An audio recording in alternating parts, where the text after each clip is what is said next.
เมื่อฤดูเหมันมาเยือนและลมหนาวเริ่มพัดโบกบนโลกมนุษย์ที่ไม่ไกลจากริมฝั่งของมหาสมุทรมากนักจะมีทุ่งดอกไม้ที่ชูช่อออกดอกสวยงามท้าลมหนาวต้นดอกไม้นั้นเมื่อสิ้นฤดูหนาวมันก็จะยืนตายซากผ่านหน้าร้อนและหน้าฝนและถึงแม้จะเข้าหน้าฝนมันก็ยังคงยืนต้นชุ่มน้ำอยู่อย่างนั้นโดยไม่ผลิใบและออกดอกแต่เมื่อไหร่ที่ลมหนาวเริ่มพัดแผ่วต้นดอกไม้นั้นก็จะเริ่มแข็งแรงและมันก็จะผลิใบสีเขียวพร้อมกับออกดอกตูมรอเบ่งบานสะพรั่งจนกระทั่งเมื่อฤดูหนาวมาเยือนดอกตูมนั้นก็จะบานออกต้อนรับลมเย็นๆเหล่าดอกไม้สีขาวตัดกับต้นสีเขียวดูสวยงามอยู่ในมุมหนึ่งของแผ่นดินใกล้กับชายฝั่งซึ่งดูเป็นทุ่งดอกทิวลิปสีขาวก็ว่าได้และสถานที่ตรงนั้นก็คือสถานที่ที่นาคีสาวโปรดปรานเสียเหลือเกินเพราะในทุกฤดูเหมันเธอจะขึ้นจากเมืองบาดาลเพื่อมาเยี่ยมชมความสวยงามของทุ่งดอกไม้นี้เสมอและเหมันนี้ก็เช่นกันเธอได้ขึ้นมาอีกครั้งซึ่งในครั้งนี้เธอก็เป็นนาคีสาวเต็มตัวแล้วการขึ้นมายังเมืองมนุษย์ของเธอนั้นมักจะไม่เป็นที่สงสัยของเหล่านาคเพราะเป็นฤดูหนาวเหล่านาคทั่วไปมักจะซุกตัวอยู่ในที่ของตัวเองและไม่มีนาคตนไหนอยากออกไปไหนมาไหนเพราะความหนาวเย็นนั้นก็มีไม่น้อยจึงเป็นเหตุผลที่ทำให้นาคีสาวที่มีชื่อว่านาคกัญญาขึ้นมายังโลกมนุษย์ได้อย่างง่ายดายโดยที่ท่านพ่อกับท่านแม่และพี่ๆนั้นไม่ได้ทราบเลยคงมีเพียงพี่เลี้ยงคนสนิทที่รู้ความลับนี้และคอยเป็นหูเป็นตาให้เธอได้ออกไปชื่นชมทุ่งดอกไม้ได้อย่างราบรื่นที่ชายฝั่งของมหาสมุทรอันกว้างใหญ่ได้มีเสียงดังซ่าและสายน้ำแตกกระเซ็นเมื่อนาคีสาวตนหนึ่งในรูปลักษณ์ของพญานาคได้โผล่ขึ้นมาบนผืนน้ำและร่างยาวนั้นก็เลื้อยขึ้นมาที่ชายฝั่งทำให้พญาครุฑที่บินอยู่สูงขึ้นไปต้องแปลกใจมากที่เห็นพญานาคขึ้นมายังโลกมนุษย์ในช่วงฤดูหนาวแบบนี้เพราะเขาไม่เคยเห็นนาคตนไหนอุตริขึ้นมาหาความเหน็บหนาวเพราะแม้แต่ตัวเขาเองก็ยังไม่อยากออกมาบินท่องฟ้าในเวลานี้เลยแต่เพราะต้องไปทำธุระให้กับท่านพ่อจึงทำให้เขานั้นจำเป็นต้องโผบินออกมาจากวิมานอันแสนอบอุ่นพญาครุฑเดชสุวรรณที่กำลังบินอยู่บนท้องฟ้าสูงได้กระพือปีกและจ้องมองพญานาคตนนั้นที่ค่อยๆกลายร่างเป็นมนุษย์และเขาเห็นเป็นมนุษย์ผู้หญิงเสียด้วยเดชสุวรรณแปลกใจมากที่เห็นนาคีกล้าขึ้นมายังแผ่นดินและคงเป็นคราวโชคดีของนางที่พญาครุฑที่เห็นนางนั้นเป็นเขาเพราะถ้าเป็นพญาครุฑตนอื่นเดชสุวรรณมั่นใจว่านางนาคีที่เดินเล่นอยู่ข้างทุ่งดอกไม้นั้นจะต้องกลายเป็นเหยื่ออันโอชะของพญาครุฑที่บินผ่านมาอย่างแน่นอนเดชสุวรรณบินอย่างไม่รีบร้อนมากนักเพราะเขาได้ทำธุระให้กับท่านพ่อเสร็จเรียบร้อยแล้วและกำลังจะบินกลับวิมานเขารู้สึกอยากจะเห็นหน้านาคีตนนั้นเลยบินร่อนลงไปในป่าที่ชายฝั่งมหาสมุทรหลังจากเท้าที่เป็นกรงเล็บอันใหญ่โตแตะถึงพื้นดินเขาก็กลายร่างเป็นมนุษย์ผู้ชาย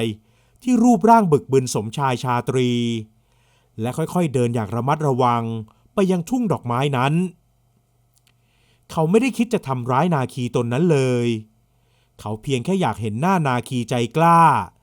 และอยากจะเตือนให้รีบกลับไปยังที่ของเธอเพราะถ้าอยู่นานกว่านี้อันตรายอาจจะมาถึงตัวเธอได้ส่วนนาคกัญญานั้นเมื่อได้มาเห็นทุ่งดอกไม้อีกครั้งเธอก็รู้สึกตื่นเต้นและครั้งนี้เธอนั้นดูจะตื่นเต้นกว่าในทุกๆครั้งเพราะดอกไม้ในเหมันนี้ชูช่อดอกมากกว่าเหมันที่ผ่านมามากมายนักอีกทั้งยังส่งกลิ่นหอมอ่อนๆอย่างน่าแปลกประหลาดยามลมหนาวพัดผ่านดอกไม้สีขาวก็พร้อมใจกันกระเพื่อม ดูราวกับว่าเป็นพื้นท้องน้ำในยามที่มีคลื่นเคลื่อนผ่านไปก็ไม่ปาน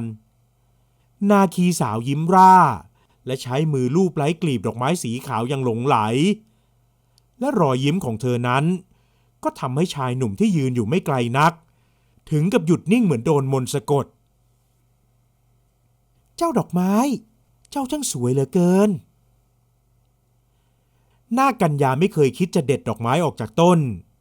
เธอชอบที่จะให้ดอกไม้ล้อลมเล่นอยู่แบบนั้นเพราะมันดูสวยงามและเป็นพื้นที่เล็กๆที่สร้างความสุขให้เธอได้อย่างมากมายหญิงสาวร่างบอบบางที่อยู่ในชุดสีขาวผ้าพริ้วสวยจนถึงข้อเท้าบนศีรษะนั้นมีมงกุฎดอกไม้สวยงามและเส้นผมดำคลับที่ยาวสยายจนถึงบั้นเอวกับใบหน้าอันจิ้มลิ้มนั้นทำให้เดชสุวรรณแทบจะลืมหายใจเขาไม่เคยคิดว่าจะมาเจอกับนาคีสาวสวยขนาดนี้ทำให้เจตนาที่จะเข้ามาตักเตือนให้เธอนั้นได้รีบกลับไปกลายเป็นว่าตอนนี้เขาได้แต่ยืนแอบดูเธออยู่และมองดูเธอด้วยความหลงไหลจนต้องเผลอยิ้มออกมากับกิริยาและท่าทางที่น่ารักของเธอยามที่ก้มลงพูดคุยกับดอกไม้จนเขานั้นไม่ได้รู้ตัวเองเลยว่าได้เดินเข้าไปหาเธอจนใกล้เข้าไปทุกทีแล้วและนาคกัญญานั้นก็เริ่มรับรู้ได้ว่าเธอนั้นไม่ได้อยู่คนเดียวที่ทุ่งดอกไม้แห่งนั้นเธอเลยหันขวับไปมองที่ด้านหลังและพอเธอเห็นร่างของผู้ชายคนหนึ่งที่เดินเข้ามาหาเธอด้วยอาการละเมอแบบไม่รู้สึกตัวนั้นเธอก็ตกใจและรีบวิ่งออกไปจากตรงนั้นชายหนุ่มที่เดินเข้าไปใกล้เลยได้สติและรีบวิ่งตามเธอไปทันทีเดี๋ยวเจ้าเดี๋ยวก่อนอย่าเพิ่งไปเดชสุวรรณร้องเรียกนาคกัญญาส่วนนาคกัญญานั้นด้วยความตกใจเธอจึงรีบวิ่งหนีเพื่อจะลงไปที่ชายฝั่งให้เร็วที่สุดแต่เพราะตกใจและรีบร้อนจึงทำให้เท้าไปเกี่ยวเข้ากับย่านเถาวัลย์ของต้นหญ้าริมชายฝั่งร่างเล็กบอบบางเลยเซถลาและทำท่าจะล้มฟาดลงบนพื้นทรายแต่เดชสุวรรณที่วิ่งตามมานั้นได้เข้าไปช้อนรับร่างเอาไว้ได้ทันทำให้หญิงสาวรีบกอดรัดเขาไว้ด้วยความตกใจแต่แล้วเธอก็สัมผัสได้ว่าผู้ชายที่โอบกอดเธออยู่นั้นคือพญาครุฑหญิงสาวก็ตกใจสุดขีดเธอรีบผลักเขาและดันร่างของตัวเองออกแต่ชายหนุ่มยังคงกอดรัดแน่นอยู่อย่างนั้นจนเขาได้ยินเสียงหัวใจเต้นของหญิงสาวที่หวาดกลัวเขาอย่างสุดขีดได้โปรดอย่าทำอะไรข้าเลยข้าแค่ขึ้นมาชมดอกไม้แล้วข้าก็กำลังจะกลับแล้วนาคกัญญาบอกกับเดชสุวรรณด้วยความร้อนรนปนหวาดกลัวพร้อมกับหลับตาแน่นจนชายหนุ่มอมยิ้มละมุนและอาการสัมผัสที่นุ่มนวลของเขานั้นก็ทำให้หญิงสาวเริ่มรับรู้ได้เธอจึงค่อยๆลืมตาขึ้นและแหงนมองใบหน้าของเขาพอเธอเห็นดวงตาที่ฉายแววนุ่มนวลและไม่ได้ดูดุร้ายเหมือนกับพญาครุฑที่เหล่านาคเคยเล่าให้ฟังหญิงสาวก็รู้สึกใจชื้นขึ้นแต่เธอก็พยายามดันตัวเองออกจากอ้อมกอดจนเดชสุวรรณจำเป็นต้องคลายอ้อมกอดออกอย่างจำใจข้าคือพญาครุฑเดชสุวรรณแล้วเจ้าล่ะชื่ออะไรข้าชื่อนาคกัญญาแต่ข้าต้องกลับแล้วหญิงสาวรีบหันหลังให้และจะเดินไปที่ชายฝั่งแต่เดชสุวรรณได้จับข้อมือของเธอไว้และเขาได้เอ่ยถามเธอว่าจะขึ้นมาชมดอกไม้อีกหรือไม่แต่หญิงสาวก็ไม่ตอบเธอได้แต่ยืนก้มหน้าและกระตุกมือออกแล้วเธอก็วิ่งไปตรงที่ชายฝั่งหลังจากนั้นร่างเล็กบอบบางก็กลายเป็นพญานาคกระโจนลงไปในน้ำและแหวกว่ายหายไปเดชสุวรรณได้แต่ยืนมองอย่างเสียดายที่ได้พูดจากับเธอเพียงแค่เล็กน้อยและเขาก็ชูสิ่งที่ติดอยู่ในมือขึ้นมาดูสิ่งนั้นคือกำไลเงินที่หลุดออกมาจากข้อมือของหญิงสาวตอนที่เธอกระตุกมือหนีเขามองกำไลด้วยอาการยิ้มและเก็บกำไลนั้นใส่ไว้ที่ชายพก แล้วเขาก็กลายร่างเป็นพญาครุฑบินกลับสู่วิมานเมื่อนาคกัญญากลับไปถึงเมืองบาดาลเธอยังไม่หายตกใจและรู้สึกแปลกใจที่พญาครุฑตนนั้นไม่ได้ทำร้ายเธอแต่ยังดูมีมิตรไมตรีกับเธออีกด้วยและที่สำคัญเธอรู้สึกจิตใจหวั่นไหวอย่างน่าประหลาดเมื่อนึกถึงใบหน้าและแววตาของเขาหญิงสาวยกข้อมือขึ้นดูเธอจึงรู้ว่าในตอนนั้นกำไลข้อมือของเธอได้หลุดติดมือเขาไปด้วยแต่เธอนั้นรีบร้อนจะกลับและไม่กล้าพอที่จะหันไปทวงกำไลคืนหญิงสาวนั่งอมยิ้มอย่างเอียงอายอยู่บนแท่นนอนจนพี่เลี้ยงคนสนิทมองดูด้วยความงุนงงปนสงสัยส่วนเดชสุวรรณเองก็มีอาการไม่ต่างกับหญิงสาวเพราะเมื่อกลับไปถึงวิมานเขาก็ได้แต่นั่งยิ้มน้อยยิ้มใหญ่และจ้องมองกำไลอยู่ตลอดเวลาจนพี่ชายของเขาเกิดแปลกใจเพราะไม่เคยเห็นน้องชายเป็นแบบนี้มาก่อนหญิงนางใดกันนะที่ทำให้เจ้ากลายเป็นแบบนี้นางเป็นนาคีแม้จะรู้ว่าผู้หญิงที่น้องชายของตนพึงพอใจเป็นนาคีแต่ผู้เป็นพี่ชายก็ไม่ได้ทักท้วงอะไรเพราะสำหรับเขาแล้วนั้นถ้าเป็นความรักแม้จะเกิดขึ้นกับใครก็ควรจะปล่อยให้มันเป็นไปเขานั้นไม่อยากให้น้องชายต้องสูญเสียความรักและเสียคนรักไปเฉกเช่นเดียวกับเขาส่วนเดชสุวรรณนั้นเมื่อพี่ชายได้ออกปากสนับสนุนในความรักของเขาก็เอ่ยขอบคุณพี่ชายข้าขอบคุณพี่ข้าและข้าก็อยากให้ท่านเข้มแข็งขึ้นอีกท่านพี่สายทิพย์จากไปนานแล้วท่านไปสบายแล้วนะข้ารู้และข้าก็เข้มแข็งขึ้นมากแล้วเจ้าไม่ต้องเป็นห่วงดอกน้องชายเดชเวหลผู้เป็นพี่ชายของเดชสุวรรณนั้นได้แนะนำให้น้องชายไปคุยกับท่านพ่อและท่านแม่ในเรื่องความรักของตนเองให้ชัดเจนเพราะไม่อย่างนั้นแล้วอาจจะเกิดปัญหาขึ้นในภายหลังได้เพราะเดชสุวรรณเองก็มีคู่หมายอยู่แล้วเช่นกันแต่เดชสุวรรณนั้นไม่ได้รักใคร่คู่หมายของเขาฉันหนุ่มสาวเขารู้สึกกับคู่หมายเหมือนกับน้องสาวคนหนึ่งแต่ฝ่ายหญิงนั้นเป็นครุฑทีที่หลงรักเดชสุวรรณมาตั้งแต่วัยเด็กแล้วซึ่งเรื่องนี้เดชสุวรรณก็รู้ดีและพยายามที่จะหาโอกาสเพื่อพูดคุยกับครุฑทีทิพนรีอยู่เช่นกันและยิ่งในตอนนี้เขาได้พบเจอหญิงสาวที่เขาถูกใจด้วยแล้วดังนั้นเขาจะต้องคุยเรื่องนี้อย่างแน่นอนแต่ระหว่างนี้เขาจะต้องลงไปที่ทุ่งดอกไม้นั้นอีกเพื่อที่จะได้เจอกับนาคกัญญาและถ้าหญิงสาวยอมมีมิตรไมตรีให้กับเขานั้นก็จะได้มั่นใจในความรักครั้งนี้หลังจากนั้นทั้งนาคกัญญาและเดชสุวรรณก็ได้มาพบกันที่ทุ่งดอกไม้เป็นประจำและความสัมพันธ์ของทั้งสองก็แน่นแฟ้นยิ่งขึ้นจนกลายเป็นความรักที่ทั้งสองต่างมีให้กันจนกระทั่งฤดูเหมันได้ผ่านพ้นไปและดอกไม้เริ่มเหี่ยวแห้งกลีบเฉาเริ่มร่วงหล่นต้นดอกไม้เริ่มยืนตายซากอีกครั้งนาคกัญญาได้บอกกับเดชสุวรรณว่าเธอคงจะขึ้นมายังเมืองมนุษย์บ่อยๆเหมือนครั้งที่ผ่านมาไม่ได้แล้วและชายหนุ่มก็ได้บอกว่าเขานั้นจะลองพูดคุยกับพ่อและแม่และจะลงไปยังเมืองบาดาลเพื่อพูดคุยกับพ่อและแม่ของนาคกัญญาเช่นกันแต่หญิงสาวได้ห้ามเอาไว้เพราะถึงแม้เธอจะรักเดชสุวรรณแต่เธอยังไม่แน่ใจเลยว่ารักครั้งนี้จะราบรื่นด้วยดีหรือไม่เพราะที่ผ่านมาเธอยังไม่เคยเห็นนาคีตนไหนได้แต่งงานอยู่กินกับพญาครุฑเลยแม้แต่ตนเดียวท่านอย่าเพิ่งทำเช่นนั้นเลยขอให้เรื่องของเรามันเป็นไปแบบนี้สักพักก่อนเถอะนะข้ารู้ว่าเจ้ากลัวแต่ไม่ต้องห่วงข้าจะจัดการเรื่องนี้เองได้โปรดไว้ใจข้าทั้งสองสัญญาต่อกันว่าจะรอคอยกันและกันและเดชสุวรรณก็ได้บอกกับนาคกัญญาว่าทุกอย่างจะเรียบร้อยเพียงแต่ขอให้เธอไว้ใจเขาและมั่นใจในรักที่เขานั้นมีให้กับเธอแต่แล้วเหตุการณ์ก็ไม่เป็นไปตามที่ทั้งสองคนหวังไว้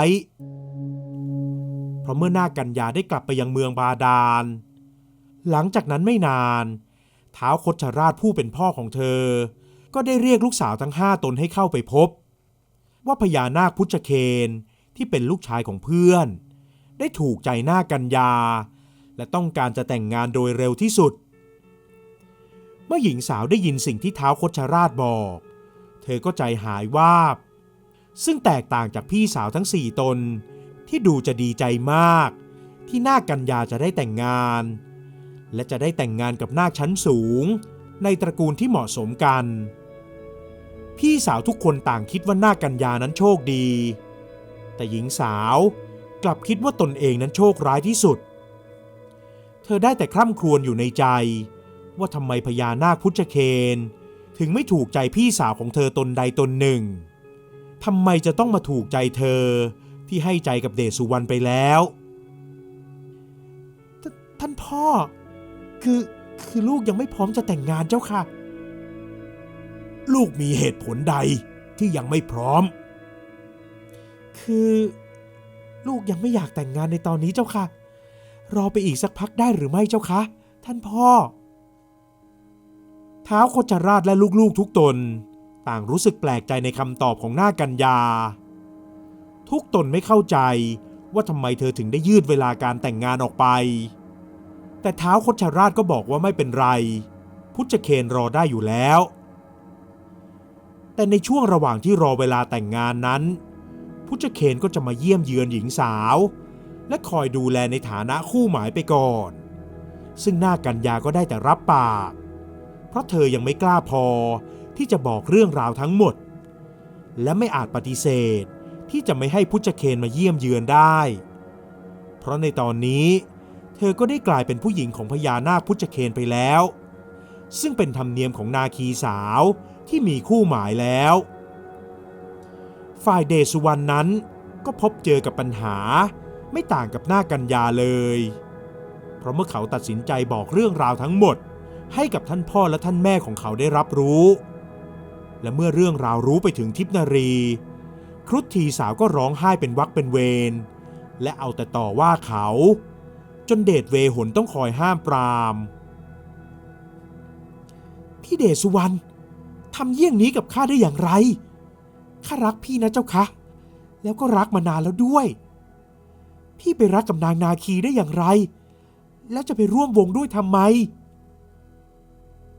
เจ้าระวังคำพูดหน่อยเถอะทิพนารีจงให้เกียรติผู้อื่นแม้จะต่างวงกันแต่ทุกตนก็มีศักดิ์ศรีของตนเองทั้งนั้นข้าไม่สนพี่เดชเวหนไม่ต้องเข้าข้างกันเลยพวกพี่แย่มากทำแบบนี้กับน้องได้อย่างไรกันทิพนารีร้องไห้น้ำตาไหลพรากและเอาแต่ต่อว่าเดชสุวรรณกับเดชเวหนเพราะเธอนั้นเป็นคนเอาแต่ใจตัวเองและไม่ค่อยจะรับฟังอะไรอยู่แล้วส่วนเดชสุวรรณเองเมื่อเห็นทิพนารีร้องไห้เขาก็รู้สึกไม่สบายใจจนเมื่อพ่อกับแม่ได้เรียกเขาให้เข้าไปคุยในห้องด้านในเขาก็ต้องยืนนิ่งคิดอยู่อย่างนั้นเพื่อจะหาคำพูดมาปลอบทิพนารีแต่เดชเวหนบอกให้น้องชายรีบเข้าไปและตัวเขาจะจัดการกับทิพนารีเองเจ้ารีบไปเถอะส่วนผู้หญิงเอาแต่ใจคนนี้เดี๋ยวพี่จะจัดการเองอย่าเพิ่งไปนะพี่เดชสุวรรณมาคุยกับข้าให้รู้เรื่องก่อนหยุดเดี๋ยวนี้เลยนะหญิงสาวที่ร้องไห้จนใบหน้าสวยๆเลอะไปด้วยคราบน้ำตาพุ่งเข้าไปเพื่อจะทุบตีเดชสุวรรณเหมือนที่เคยทำมาตั้งแต่เด็กเมื่อเธอไม่ได้ดั่งใจแต่เดชเวหนนั้นก็ได้เข้าไปขวางเอาไว้ทิพนารีเลยทุบตีเดชเวหนด้วยอาการขัดอกขัดใจซึ่งชายหนุ่มก็ยืนให้ทุบตีอยู่อย่างนั้นและเขาก็มองหน้าหญิงสาวที่เอาแต่ใจตัวเองด้วยแววตาล้อเลียนและยิ้มกริ่มไม่ต้องมายิ้มเยาะเย้ยข้าเลยไอ้พี่เดชเวหนไปให้พ้นข้าไปแน่แต่เจ้าต้องไปกับข้าด้วยมานี่เดชเวหนอุ้มทิพนารีขึ้นพาดบ่าและเดินแบกไปที่ห้องพักของตนเองส่วนทิพนารีก็ได้แต่ดิ้นหยุกหยิกอยู่บนบ่าเธอทั้งร้องไห้และด่าทอเดชเวหน และเดชสุวรรณนั้นได้หันมามองพี่ชายและคู่หมายอย่างขำๆเพราะไม่เคยมีใครที่จะจัดการกับทิพย์นรีได้นอกจากพี่ชายของเขา